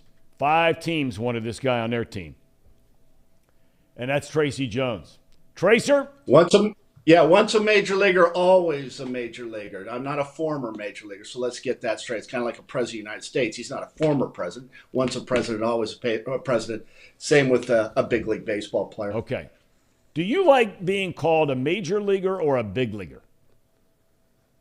That's a great question. I think big leaguer. Yeah. I mean, that's a special. There's only been like 18,000 of us ever play the game. Very special. And I want people to refer to me as maybe a big leaguer, or just 29, or tripod. Whatever nickname you want to throw at me is fine. Hey, listen, I'm on a 36-hour fast. So really? Okay, all right. Yes. I want to hear about this because I hear this is really you've been doing the intermittent fasting. For those that are watching Tracy Jones for the first time, you started that how long ago? Probably about 6 months ago. And, okay. it just, and you noticeable difference in the way you feel and everything, right? I do. I feel like I'm a lot sharper, although this is pushing at 36 hours. So if something comes out of my mouth this morning that's a little off, it's because I'm fasting. But I ate some bad food yesterday, a lot of fried food. I had a fried chicken sandwich, French fries, cheese curds, and I felt just terrible the whole day. So I have not eaten since about 2 o'clock yesterday. Had plenty of coffee. Is that because you weren't? So are you fasting because you weren't feeling well, or you had prepared yourself to begin a 36-hour fast yesterday? No, it just I felt that bad after eating the fried food, and I said, you know what? I need to do a cleanse. I need to just go back to eating once a day, usually around 6 o'clock. After a couple of cocktails, and that's I feel good. I'm ready to go. I will tell you this just to give you guys a heads up. Last week I was a little out of it. I've been feeling sick, and I've just been really working hard. I mean, I put in like 3 or 4 hours last week, and Danae came up to me last night, and she says, "You know what you need, Trace?" And I says, "What is that, sweetheart?" She says, "You need a vacation." I could not agree with her more. It is time to go on vacay. So I made a call this morning. I got a place in Minnesota Key. You ever been there, Tom? Where? Minnesota Key. No. It's I know where you hang out, Boca Grande, right? With Tucker Carlson and all your big shots. George Bush lives there. I know about Boca Grande. Is here I freeload off friends of mine who live there. How nice is that place? Yeah, well, I mean, I freeload off people there. I do. Mike Holmes, very good friend. Yep. And we every time we go there, we stay at his house, him and his wife, Becky, and so we freeload. The Brennamans freeload. We can't afford that zip code. But where is this place you're talking about? Minnesota Keys, a little bit south of Naples. Okay. It's right around that area. I got a place right on the beach, very affordable. It's like $10,000 a month, which I thought was pretty good. I have all my family members come down and stay with me. I take them out to dinner. We do this last couple of years. I really enjoy Minnesota Key. And in fact, I'm going to try to get a place down there. So let me get this straight. Didn't you just get back from vacation? Yeah. So and you need another? Your wife thinks you need another vacation? Tom, it's been 2 weeks since I've had a vacation. Don't you think I deserve one? The time I put in on this show? Come on now. Hey, I am all for anyone getting as much vacation time as they possibly can. It's good for the I'm still going to do the show. I'm going to do the show from there. How big is a place you're renting? $10,000 a month, man. That's a lot of money. I mean, I know you have a lot of money, but that's a lot of money. Is it? It's right on the intercoastal. It's it's probably 30 feet from the water. Very nice. I like it a lot. Big? I mean, I think it's got 7 bedrooms, 8 baths. I don't know. That's a pretty decent size. Hey, listen, got to compliment you on the interview with your dad. Oh, you saw it. I watched that it was very, very good. Tom, I tell you who you remind me of. A male version of Barbara Walters. I really liked it. It was extremely edgy. You seemed well prepared, of course, without the lisp. But that interview was very good. But those 2 JOs that chimed in, horrible. You're talking about, Marty, what's your favorite color? I mean, come on, boys. Marty hates it. I saw, was it Casey or was it Paul that had a shirt and tie on? Right? Doing that interview? What happened to your hoodie, Paul? I had a collar on. Hoodie. Hey, Tracy, he's a Hall of Famer. He's a Hall of Famer, Tracy. He doesn't like kiss asses, Paul. No, Did you doesn't. see the way That's Tom just laid back? That is a fact. That's a fact. There was a lot of questions that you could have asked him, and you didn't. Talk about his first loves. Do you know about that, Tom? His first love? Were 2 girls who used to watch him play Little League Baseball down the right field line. Loved your dad. You ever hear that story? No, I haven't. You didn't. How about the time that he came and stayed at my parents' place when the Dodgers were playing the Reds? He never stayed at the hotel. He stayed with my mom and dad. And my mom caught him going through my drawers and getting out my yearbook. And my mom startled your dad, and he spilt prune juice all over my yearbook. Got the pages all sticky. Did you ever tell that story? He wasn't asked those kinds of questions yesterday. Well, but those are the questions people... Here's a good question for your dad. Yeah, I want to know, if you would have been sitting here... Yes. And you were... What did you refer to those guys as? What? JOs? Joe, yeah. Junior officers? Yeah, so you mean Casey and Paul? Yes. Okay. So if Tracy Jones would have been sitting there rather than one of these 2 JOs, as you say, and I would have said, Tracy, what's your question for the Hall of Famer Marty Brennaman? What would your question have been? Because I know what he's interested in. I talk with Marty. I listen. I'm a good listener. I'll tell you the first question I would ask Marty, because I think about it all the time. Who would win in a fight, Barry Manilow or Neil Diamond? That's the kind of stuff Marty wants to, be asked. What about Barry Manilow and Marty Brennaman? I'd take him Barry Manilow. I think he's got a good ground and pound game. You might be right on that. See, those are the questions. This guy is killing you two. I thought I asked him a pretty good question. I thought it was a very heartfelt question. I asked him what his favorite moment of Thom Brennaman's life, what he could remember. What was his fondest memory of Thom? You didn't like that question? I forgot that question. What was the answer? Well, he just said, tell us something that happened when Thom was younger or whatever it might be, and he wanted to stay away from some of the more controversial topics. So he talked about leaving me at the ballpark one night and forgetting that he was giving me a ride home when I was roughly about 11, 12, whatever it was, and getting all the way back to the house and realizing that I was still there. But that's not the hard-hitting kind of stuff you're looking for.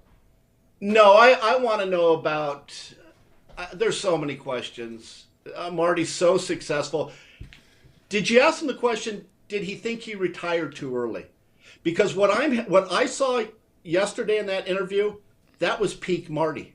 He was that good. You go back to 74 in those years, his voice wasn't the same. He gets better with age. I want to ask him, what does it feel like to marry someone 30 years younger? I mean, that's and an attractive woman. I mean, that's a great relationship that he has. Yes, there's just a lot of things, a lot of moving parts with Marty. He's got an incredible body of work. Yes, he does. That he does. That is for sure. Do you think I got something for Casey, though. Okay. I think this is important. Do you mind, Thom? Please.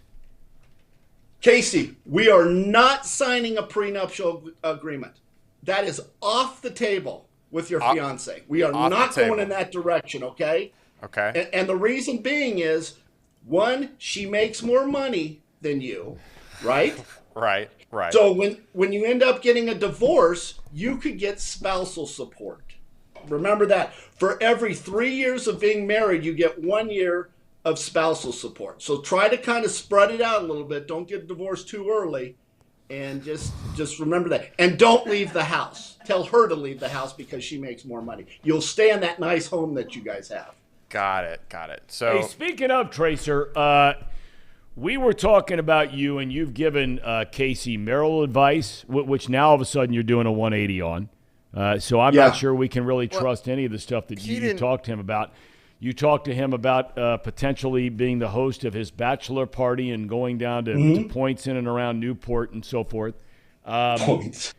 And points. Is that what we're calling the brass ass points? Don't forget the number 29 with mayonnaise, that special dance they got there.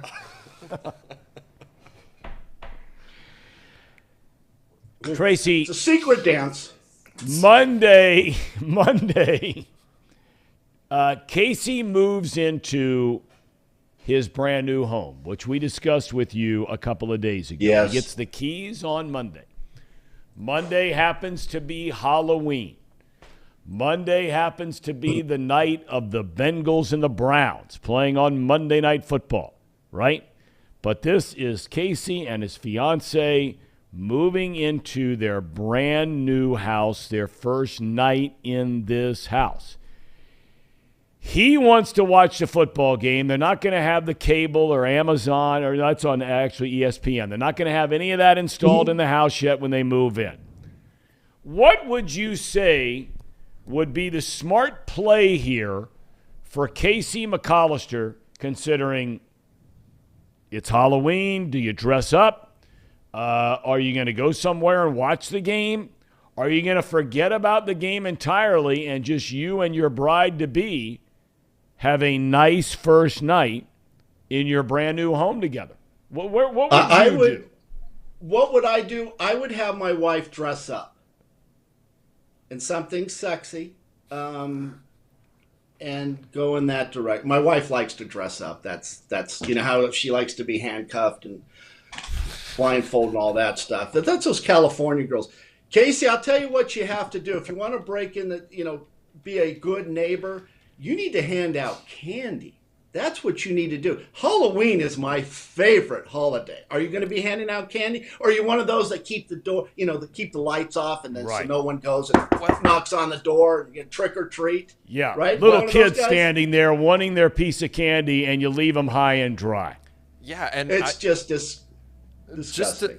I was actually going to do Halloween at that house. Dude, you have not said that one time in this conversation hang on, today. Hang on. So I was supposed to move in, get the keys and close on Friday, have the whole weekend to move in, and Monday was supposed to be our big reveal to the neighbors, like, hey, we're your new neighbors, and we were going to give out the big old, like, big bars of candy for all the kids. So they would all just like us. We would be that house, you know. Can't afford that. You can't afford that. It's over your head. Well, can I give you another piece of advice?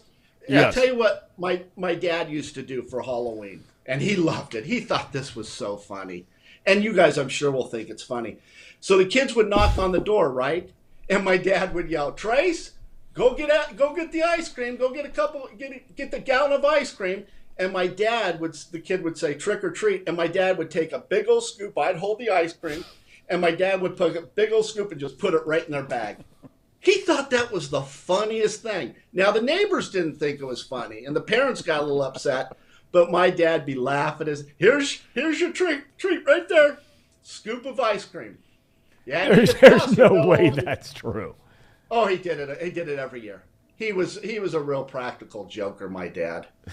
What about that, Casey? I don't know if the ice cream thing is gonna be a good idea or not. Maybe I'll get them the little like tubs of ice cream. Just throw it in the bag and let it melt. Because UDF's a big sponsor. They may step up and deliver the goods for you. UDF. I love UDF. What about with the top off? You know, those little scoop, and then somehow you got to get that ice cream melting in the bag. That's the whole point of this, Casey. Yeah. Well, we'll see. Thom, what do you have? I want to get back for a second to his night, because I think this is really important. Okay. Because, Tracy, you're really good.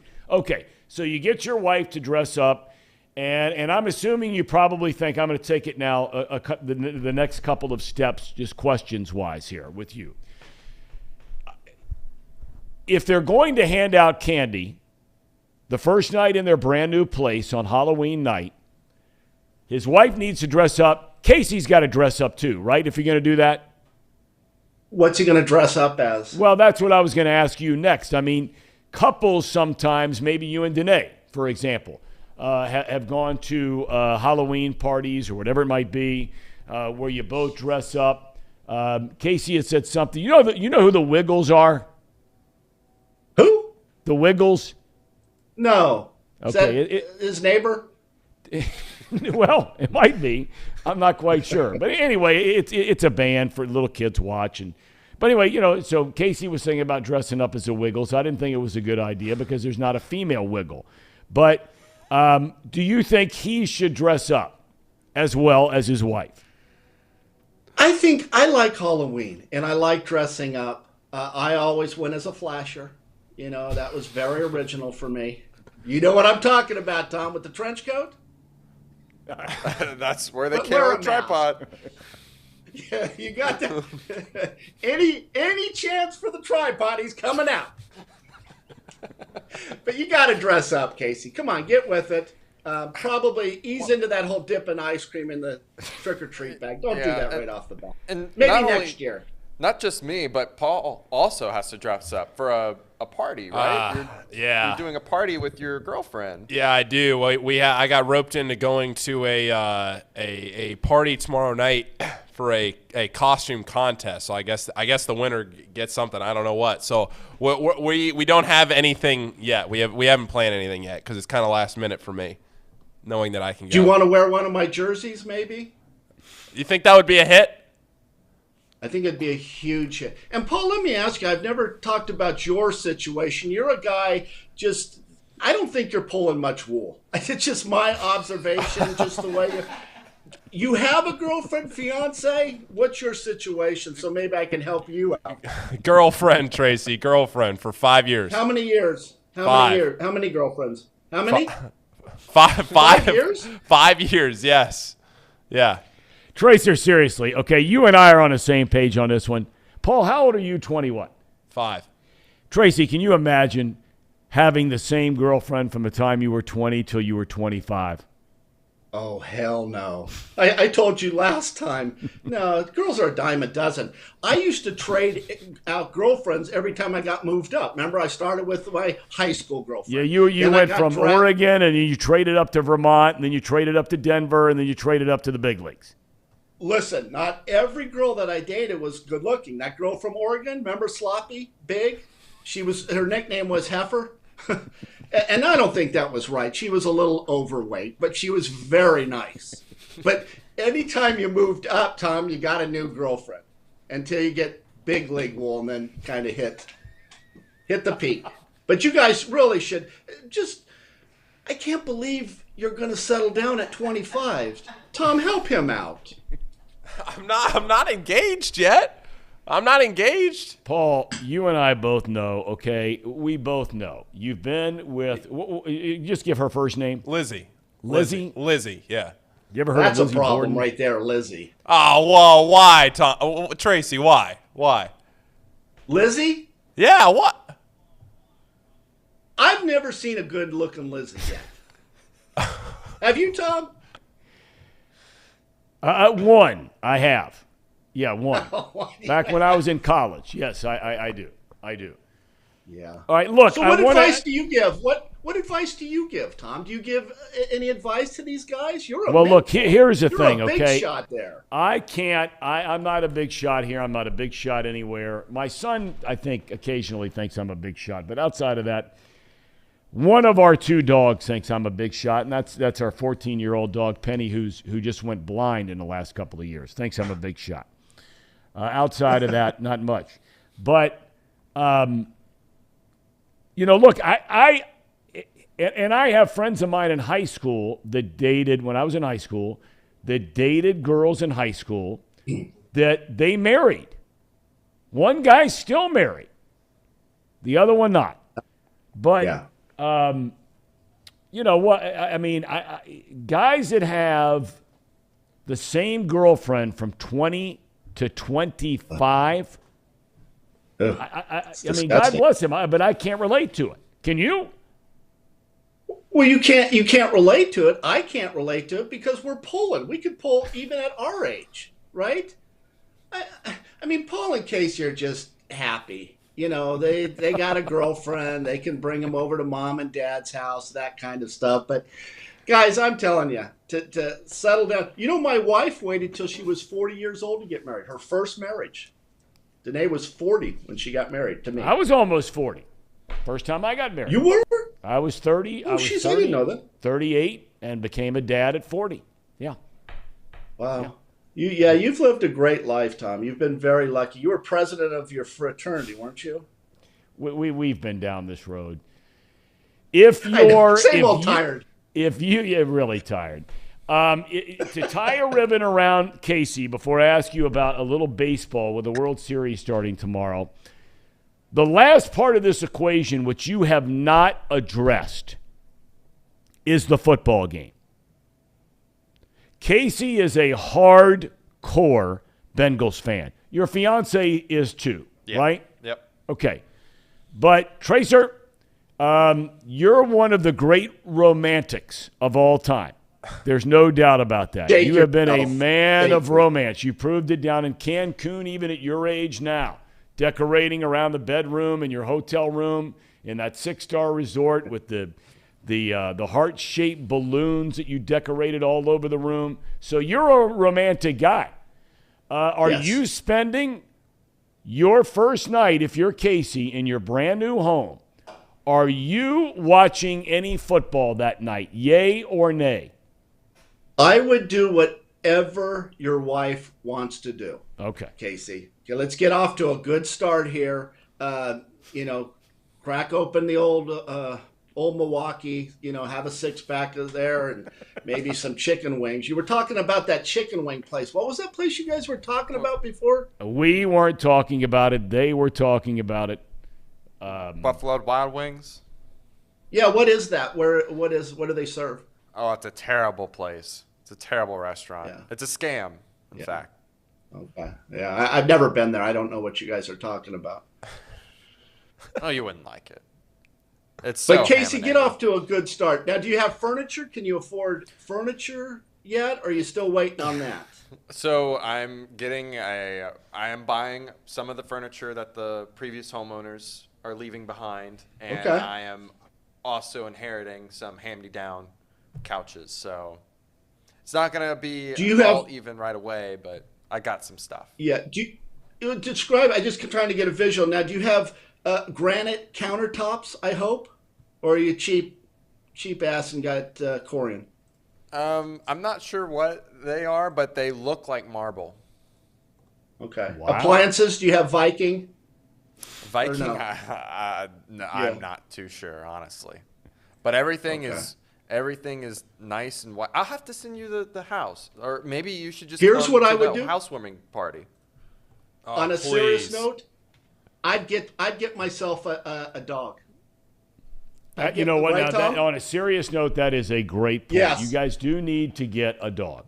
And I can help you. Down the SPCA Cincinnati, we've got some incredible dogs right now. Need a great home, a forever home. And if you need any help in that direction, that is a great point made by Mr. Jones. Well, we for sure want to get a dog. But why do you think we should? Why so soon? Why can't we take our time? I just think you want a happy family. I'll tell you how, and Thom will talk about baseball, but this story about my dog, just to tell you, because a lot of people don't like me and they think I'm a heartless bastard, but really I have a big heart. Tucker, about a month ago, got testicular cancer. And it was a big deal. I mean, That's a big deal, right? Yeah, right. So he had him removed. And he'd go to the dog park, and usually he was the life of the party, right? Everybody likes Tucker. Now, don't try to pet him because he'll probably bite you, but everybody liked Tucker. After he had his surgery and had his testicles removed, he was so embarrassed to go to the park. He would take and tuck his leg, and he would just go under the bench, and he would just sit there and do nothing. And dogs would come up and nothing. So, Thom, and you guys now think about this. I'm sure people are going to say, you know what, Trace, you're a pretty good guy. What I went out and did, I bought him some nudicles. They're fake testicles that you can give your dog. And it comes with a scrotum and everything. And you can give your dog nudicles. And that's what I did. I went out and bought a pair of nudicles for Tucker. Now, here's the problem. They come in different sizes. So Danawan just gets small dog because he's only 9 pounds. I went and got him nudicles that were for a bull mastiff. Okay, so he didn't mind. Okay, doctor put him on. The vet put the nudicles on him. You should see him at the park now, guys. He prances. He is so happy and so proud of his nudicles. You wouldn't believe it. They drag on the ground a little bit. You know, it's kind of affected his running.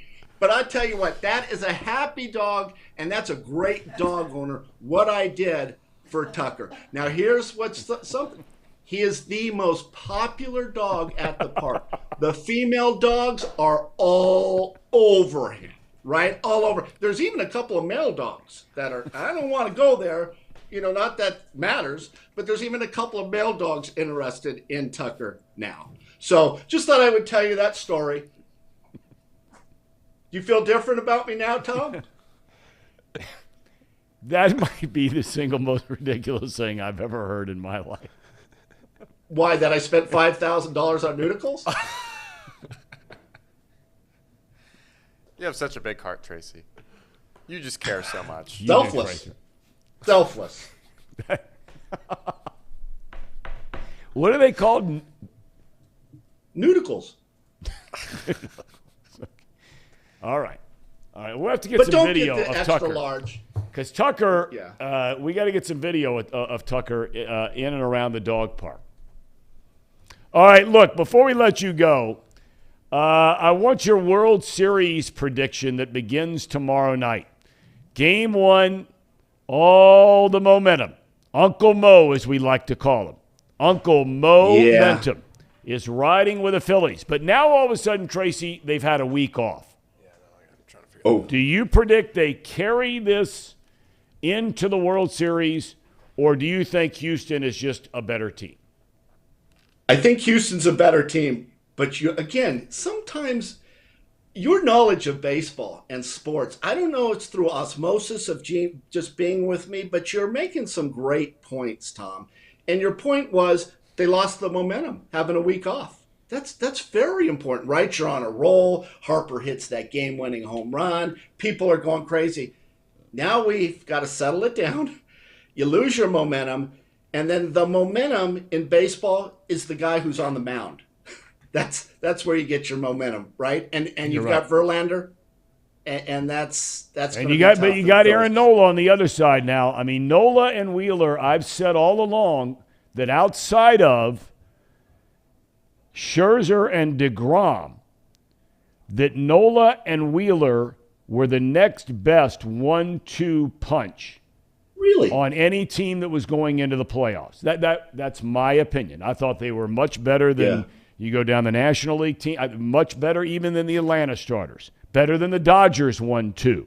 I just thought those two guys, now whatever happens after that, and one of them is, of course, more than capable of having a bad game, but Aaron Nola v. Verlander, that's a big league matchup tomorrow night. Yeah, and Nola to me is kind of underrated. You make another good point. And Wheeler, he's got good stuff. Yeah. I'm going to really focus in and watch that game tomorrow night. Is that when it is, Tom? Tomorrow night? Yes, tomorrow night on Fox. Tomorrow night. I am going to watch it, and I'm going to be prepared. Oh, wait a minute. I'm going on vacation, so I'll be driving probably. But I'm going to try and watch the game, and then I'll give you a rundown on Tuesday. Are you driving to Florida? South Florida, all the way down near the Keys down there, you're driving. I can only drive I'm a terrible driver, first of all. I can only drive about 7-8 hours. So I have to shut it down after 8 hours. But I think it's like a 14, 15-hour drive. We're going to stop in Atlanta, probably stay at just a rundown hotel, maybe the Four Seasons, something like that. And, then I'll continue my drive south. But Tucker's going. Tucker and his noodles are going.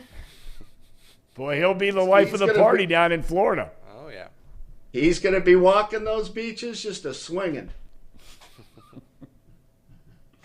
All right, Tracer, have a safe drive down, and we will catch up with you on Tuesday from – you're coming on Tuesday from Florida? Is that for sure?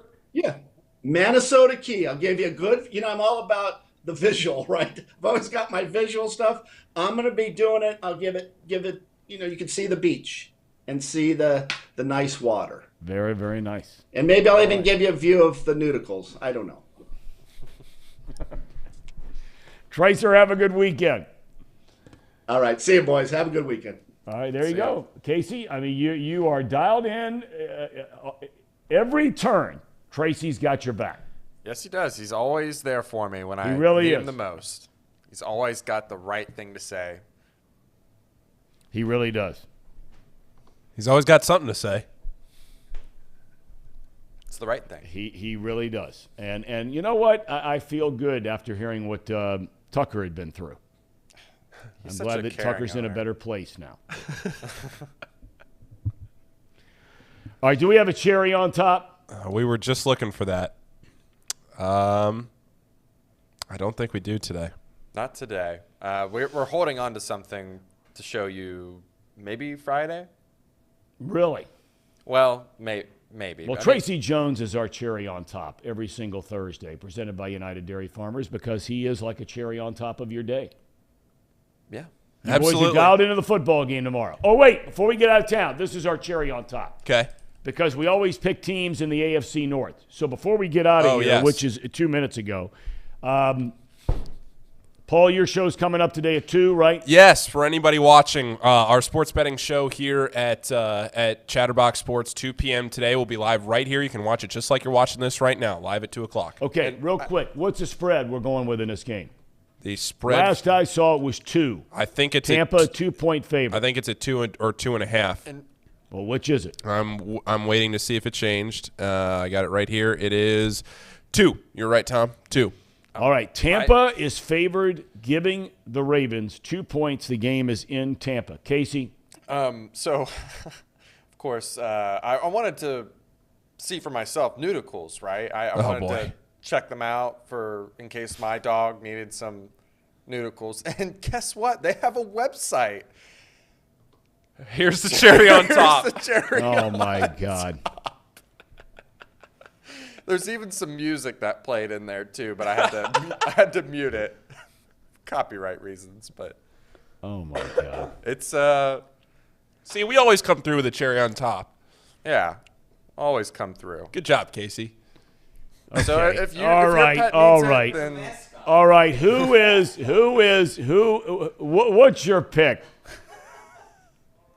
Actually, just to clarify for somebody in the chat, yes, part of the show is betting education, I guess you could say. We're doing sports betting 101, all of that. So for anybody that's watching, yes, that'll be on there. Okay. My pick, I'm going with the Bucks. You're taking the Bucks. I'm taking the giving Bucks. Baltimore 2. Yes. Casey? Oh, man. I guess I'm going with the Bucks too. I hate going with the Bucks right now, just how bad Tom Brady's been playing, but I don't like the Ravens. I think they're not that great, so forced to go with Tom Brady. Well, I'm with you two. I'm going with Brady. I said it from the very beginning of the year. I'm never going to bet against Brady. I think this is clearly a team in desperation mode. Not that they're tied for first at 3-4, so they're not like the Browns at 2-5 and could go to 2-6 that we referred to earlier. But this Tampa Bay team needs a good game. Yeah. And if you've got to pick one guy in one game to say, okay, tonight's a night we got to have it, big boy, Brady's a guy. So across the board, we're all going with the Buccaneers. Bucks, -2. All right. Fellas, thank you. Good stuff today. We thank Trace and Reed for coming in. Brandon Seho is getting ready to start his show next week. Paul's got his show later today. Trace and Reed are starting their show next week. We're back here tomorrow. We have Paul Doherty. We have James Rapine. We have our picks. Big weekend in college football and pro football. See you tomorrow.